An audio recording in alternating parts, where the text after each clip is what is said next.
ఎప్పటికైనా పేదవాడి ప్రభుత్వం, పేదవాడికి అండగా నిలబడేది ఈ 3 రంగుల జెండాని. ఈ 3 రంగుల జెండాను నమ్ముకున్నోడు పాడైనోడు ఎవడు లేడు. 3 రంగుల జెండా అండగా ఉంటే ఏదైనా ఛేదించవచ్చు. అందుకే నా ముదిరాజు సోదరులకు నేను ఒక మాట చెప్పదలుచుకున్నా. ముదిరాజు బిడ్డలారా, మీరు ఆలోచన చేయండి. మీ సోదరుడు పేదోడు మీ ఇళ్లలో పుట్టి మీ ప్రతిష్ట నీల మధుకు ఇయ్యాల. ఒక్క పక్కన గడిలలో ఉండే దొర ఉన్నాడు, రెండో పక్కన ఓ పెద్దరెడ్డి ఉన్నాడు. మరి ఈ పేద బలహీన వర్గాల ముదిరాజు బిడ్డకు పార్లమెంట్ టికెట్ ఇచ్చినాం, ఇందిరమ్మ వారసుడిగా ప్రకటించినాం. ఇవాళ మీ బిడ్డని గెలిపించుకునే బాధ్యత మీ మీదనే ఉంది. ఎవడైనా తులమిచ్చిండనో, వనమిచ్చిండనో, ఆపిచ్చిండనో, ఫుల్ ఇచ్చిండనో ఏదన్నా నమ్మితారంటే బీఆర్ఎస్ అభ్యర్థి ఎవడో మీకు తెలుసా?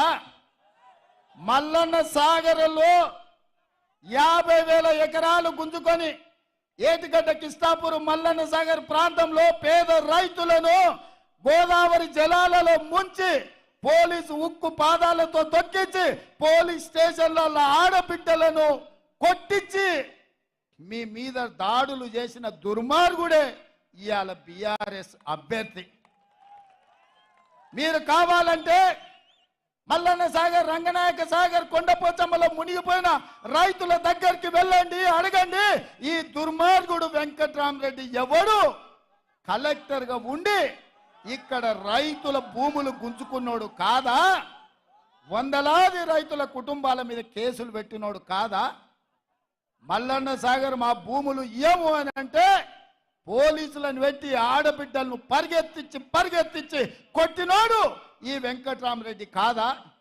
ఏ ఊరోడు, ఎక్కడోడు, ఎక్కడికి వచ్చిండు, ఇక్కడ ఎంపీ కావాలనుకుంటుండో ఆలోచన చేయండి. ఎందుకు ఇచ్చిండు కేసీఆర్? నమ్మిన బంటు కాసిం రిజ్వీ నిజాంకి ఎట్లయితే గులాంగిరి చేసిండో ఫామ్ హౌస్ల గులాంగిరి చేస్తాడు. కాసిం రిజ్వీ తెలంగాణ ప్రజల మీద ఎట్లా దాడులు చేపించిండో మల్లన్న సాగర్లో 14 గ్రామాలను పొట్టన పెట్టుకున్న వెంకట్రామరెడ్డిని ఇవాళ బీఆర్ఎస్ వాడు అభ్యర్థిగా పెట్టిండు. నేను అడుగుతున్నా, పెద్దలు మదన్ రెడ్డి లాంటి వాళ్ళు కేసీఆర్కు పువ్వ లేనప్పుడు బుక్కెడు పువ్వ పెట్టినోడు మదన్ రెడ్డి లాంటి వాళ్ళకి టికెట్ ఇవ్వకుండా 1000 కోట్ల రూపాయలు కొల్లగొట్టిన వెంకట్రామరెడ్డికి టికెట్ ఇచ్చిండంటే కేసీఆర్ నీతి ఏందో, జాతి ఏందో మీరు ఒక్కసారి ఆలోచన చెయ్యండి మిత్రులారా. అందుకే మిత్రులారా, మోడీని చూసినాం ఢిల్లీలో, గల్లీలో కేడీని చూసినాం. వీళ్ళిద్దరు తోడు దొంగలే, గూడు పుటానే. మొన్న డిసెంబర్లో కేడీని పొందబెట్టిండ్రు, ఇక వంతు మోడీకి వచ్చింది. ఒక్కని కాదు, ఇద్దరు తోడు దొంగల్ని తుదముట్టించే వరకు ఓడిస్తేనే ఈ ప్రాంత తెలంగాణకు న్యాయం జరుగుద్ది. మిమ్మల్ని ఆదుకునే బాధ్యత ప్రభుత్వం తీసుకుంటుంది. అందుకే మిత్రులారా, ఇంకా 4.5 ఏళ్ళు ప్రభుత్వం ఉన్నది, కాంగ్రెస్ ఉంటుంది.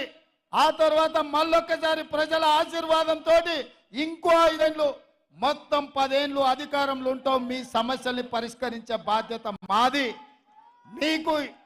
మీకు ఇందిరమ్మ ఇల్లు ఇచ్చే బాధ్యత మాది.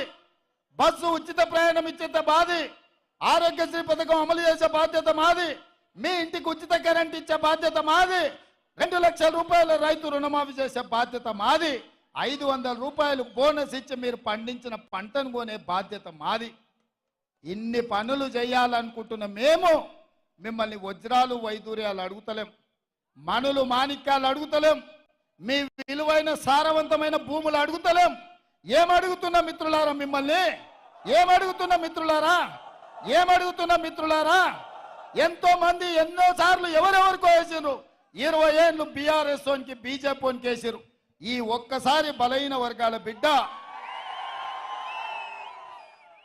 పైసలు లేకపోయినా ఎన్నికల్లో గెలవచ్చని ఓ బలహీన వర్గాల బిడ్డకు ఓటేసి ప్రజాస్వామ్యం మీద నమ్మకం కలిగించండి, విశ్వాసం కలిగించండి. ప్రజా సేవలో ఉంటే పేదవాడైన పార్లమెంటుకు పోతాడని ఈ మెదకు గడ్డ నుంచే గెలిపించండి అని చెప్పి నేను మీకు అందరికీ విజ్ఞప్తి చేస్తున్నా. నీలం మధుని గెలిపించడానికి మీరు సిద్ధమా? ఇందిరమ్మ రాజ్యానికి ఓటు వేయడానికి సిద్ధమా? రాహుల్ గాంధీని ప్రధానమంత్రిని చేయడానికి సిద్ధమా? కాంగ్రెస్ పార్టీని గెలిపించడానికి సిద్ధమా?